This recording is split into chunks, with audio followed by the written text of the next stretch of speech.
Good morning guys. अब तक हमने सेकेंड यूनिट के फर्स्ट 2 चैप्टर्स कंप्लीट कर लिए हैं, जिसमें हमने फर्स्ट 2 चैप्टर्स में हमने चेंजेस पढ़ा है। चेंजेस क्या आते हैं ओल्ड एज में आने के बाद। अब हमारा नेक्स्ट चैप्टर जो है, जिसमें हम स्टडी करेंगे बेसिक नीड्स ऑफ एल्डरली और जेरिएट्रिक पीपल। जेरिएट्रिक जो है वो एल्डरली का ही दूसरा नाम है। आपकी बुक में ये नहीं दिया हुआ, बट मैं आपकी नॉलेज के लिए आपको बता देना चाहती हूँ कि एल्डरली को ही जेरिएट्रिक पीपल या जेरिएट्रिक एज पीपल बोला जा सकता है। ओल्ड एज को ही जेरिएट्रिक बोलते हैं। हमने इसमें स्टडी करना है कि बेसिक नीड्स क्या होती हैं। General duty assistant and other health care workers care for old patients and residents all over the world. जो भी जीडे है, जीडे की जो रिस्पॉन्सिबिलिटी है वो ज्यादा बढ़ जाती है जब पेशेंट जो है ओल्ड एज में हो जाता है।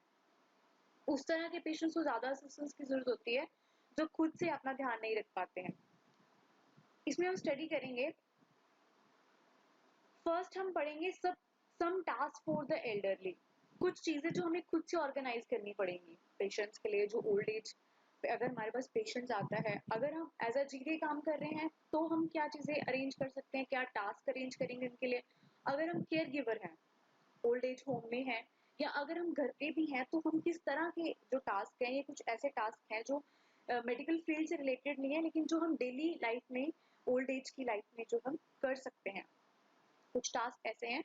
फर्स्ट है thinking and learning abilities. Thinking and learning abilities का मतलब क्या है कि सबसे ज्यादा जो चेंजेस आते हैं वो माइंडली सेटअप में आते हैं। बातों को भूल जाना, जैसे हमने लास्ट चैप्टर में पढ़ा चेंजेस को लेके कि हमने फैक्ट्स और मिथ की बात करी कि मिथ कहता है कि वो भूल जाते हैं, उनको याद नहीं रहता है। उसी हिसाब से जो उनका थिंकिंग लेवल है, वो भूल गए हैं, उनको याद नहीं रहता है चीजों को, उन चीजों को हमने थोड़ा बहुत इम्प्रूव करना है जितना हम लोग कर सकते हैं। कुछ टास्क, कुछ गेम्स या कुछ पजल्स हमने ऐसे अरेंज कराने हैं कि उनका जो माइंड है वो कंटिन्यू काम करता रहे, फंक्शनिंग में रहे।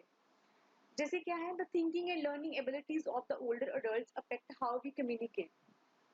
हाउ वी कम्युनिकेट का मतलब क्या हुआ कि मान लो कभी हमने कोई बात उनसे पूछी है और वो उस बात का आंसर ना देके कंफ्यूज हो जाते हैं ना, दूसरी बात कुछ और आंसर करते हैं, कम्युनिकेट नहीं कर पाते हैं प्रॉपरली। या तो वो बात को कैच नहीं कर पा रहे हैं, या वो समझ नहीं पा रहे हैं कि मुझे इस बात का क्या आंसर देना चाहिए, या फिर वो कंफ्यूजन में है।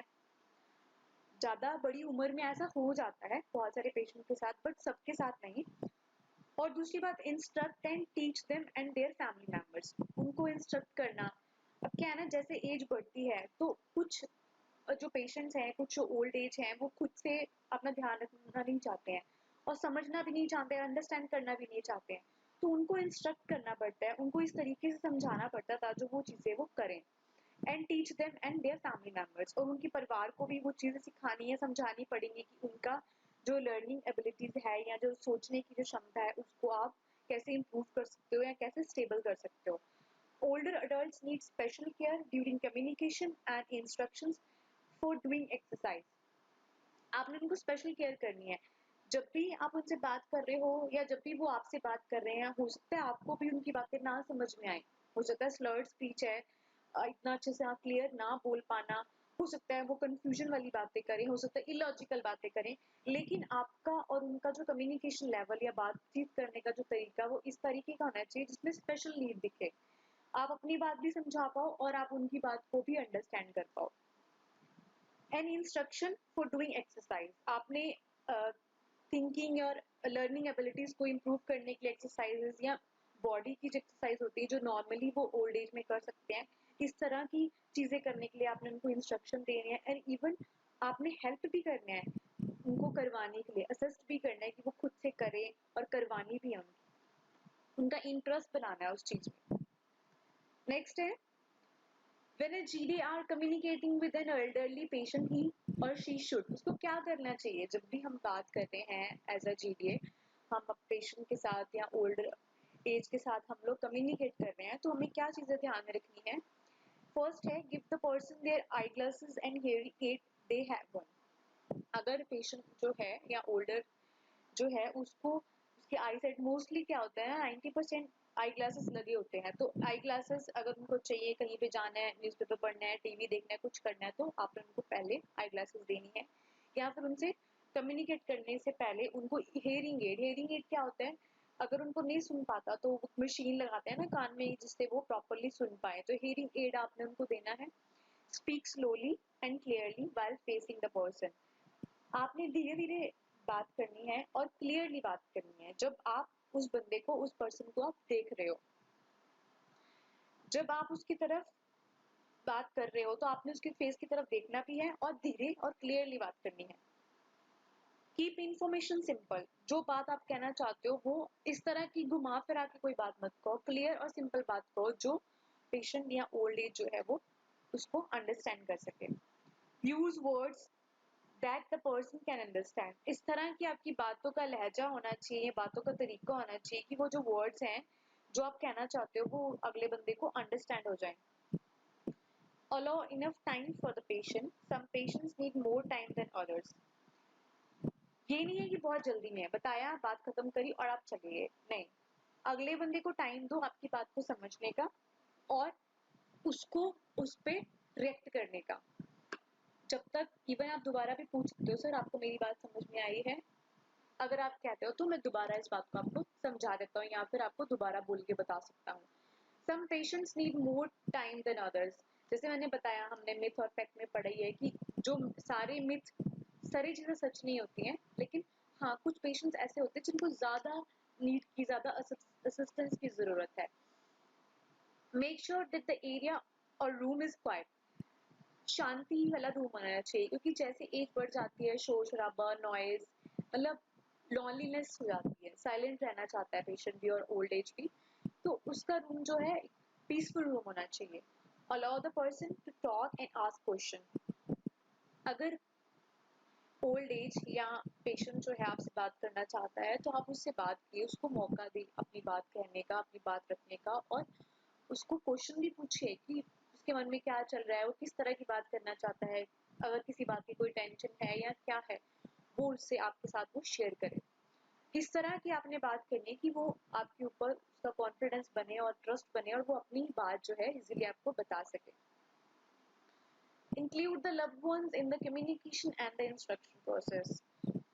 जो बहुत ही करीबी हैं पेशेंट के या ओल्डर एज के, तो उन लोगों को आपने इन्वॉल्व करना है साथ में जब आप उनसे बात कर रहे हो, और कोशिश करनी है जैसे आप बात कर रहे हो कि सर अगर आप मेरे को नहीं बता रहे तो अपनी बेटी को बता दो या बेटे को बता दो जो कुछ बात आपको डिस्कस करनी है, या फिर अगर कोई असिस्टेंस की जरूरत है, अगर आप मेरे से हेल्प नहीं लेना चाहते तो अपनी बेटी से ले लीजिए या अपने बेटे से ले लीजिए। तो इस तरह का आपने कम्युनिकेशन जो है, कहने का मतलब कि उनको भी साथ में आपने ऐड करना है। जब आप उनको इंस्ट्रक्शन देते हो, जैसे आपने कहना है कि सर फूड खा लो, प्रॉपर खाना आपको टाइम पे खाना, या मेडिसिन लेने या ले लो, या आप एक्सरसाइज कर लो, या आप वॉक कर लो, तो आपने उनके जो लव्ड वंस हैं या जो फैमिली मेंबर है उनको साथ में ऐड करना है। हो सकता है वो आपकी बात ना माने क्योंकि वो आपको नहीं जानते, तो अगर आप वो बात को उनके पेरेंट्स या उनकी फैमिली के थ्रू, उनके घर वालों के थ्रू उसको आप बोलोगे तो वो शायद इजिली मान जाएंगे। नेक्स्ट है सेफ्टी एंड सिक्योरिटी नीड्स। सबसे इम्पोर्टेंट है safety and security, because age ज्यादा होने के बाद क्या है ना कि वो उनकी बॉडी की मूवमेंट कम हो जाती है, उनको हर चीज के लिए असिस्टेंस की जरूरत होती है। The old adults who have a mental and sensory or physical loss are at great risk। जिनको दिख नहीं रहा, प्रॉपर आईसाइट नहीं है, या फिर सुनाई नहीं देता, या हेयरिंग एड नहीं है उनके लिए, उनको ज्यादा सेफ्टी और सिक्योरिटी की जरूरत है, ज्यादा उनको असिस्टेंस की जरूरत है। And prone to accidents. Prone to accident मतलब बॉडी वीकनेस है, प्रॉपर चला नहीं जा रहा है, प्रॉपर खड़ा नहीं हुआ जा रहा, बाथरूम तक नहीं जा सकते हैं, तो इन सब चीजों के लिए क्या है, प्रोन होना मतलब ज्यादा खतरा बढ़ जाना एक्सीडेंट का। इन केसेस में जिनको दिख नहीं रहा प्रॉपरली, या जिनको सुन नहीं रहा, या फिर जिनको जो चलने में असमर्थ है। An old patient that has poor vision and hearing is generally confused. जो जिनको प्रॉपरली दिखता नहीं ना, वो मतलब मोस्टली कंफ्यूज हो जाते हैं क्योंकि वो देख नहीं पा रहे हैं कि कोई चीज कहाँ से आ रही है, क्या है, तो वो कंफ्यूज रहते हैं। हेयरिंग में भी ऐसा ही है, कोई हो सकता है कम सुन रहा, हो सकता है ज्यादा सुनता, हो सकता है मतलब क्लियर नहीं सुन रहा है, तो वो फिर भी कंफ्यूज रहेंगे कौन क्या कहना चाहता है।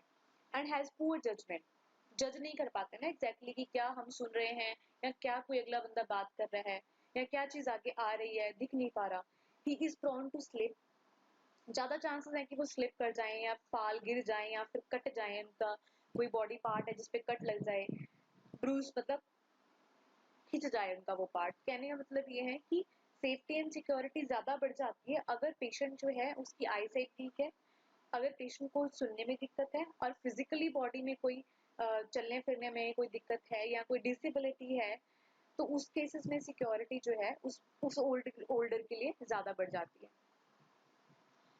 फूड एंड फ्लूइड नीड्स, सबसे इम्पोर्टेंट क्या है, उसका बॉडी को क्या ज़रूरत है फूड की एंड फ्लूइड की। The appetite and the digestive process slows down as the human body ages. जैसे ही बॉडी की एज बढ़ती जाती है, डाइजेस्टिव इवन सारी बॉडी के जो सिस्टम है वो स्लोली काम करते हैं। भूख लगनी कम हो जाती है, भूख नहीं लगती, एपेटाइट मीन्स भूख ना लगना, जो भूख है ना that is appetite. Old adults do not feel as hungry, उतनी भूख मतलब भूखा फील नहीं करते जितना वो पहले करते थे। When they eat meals they feel full, जब भी वो जब भी वो खाना खाते हैं हमेशा उनको ये लगता है, थोड़ा सा भी खाएंगे तो उनको ये लगेगा कि अभी फुल हो गया है, भरा भरा सा फील होगा।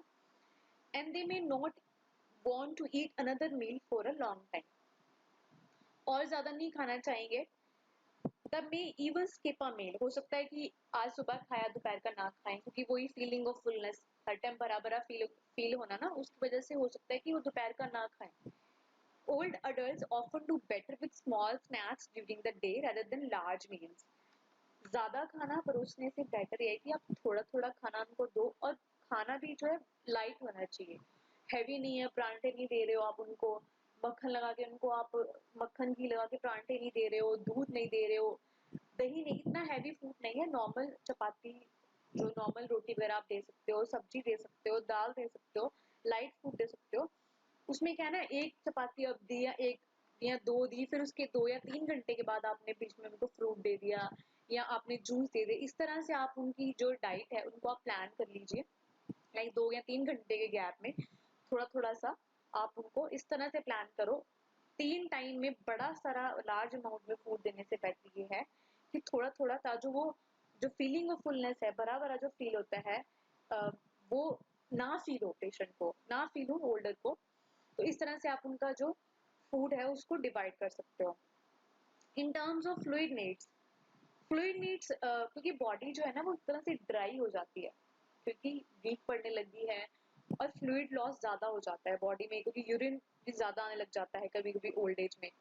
N elderly patient may not be able to swallow fluids, वो प्रॉपरली फ्लूइड को ले नहीं पाते हैं, कोई चीज पी नहीं पाते हैं, चाहे वो जूस है, चाहे वो आपने सूप निकाल रखा है किसी चीज का, चाहे वो पानी है, चाहे वो कोल्ड ड्रिंक है, चाहे कुछ है।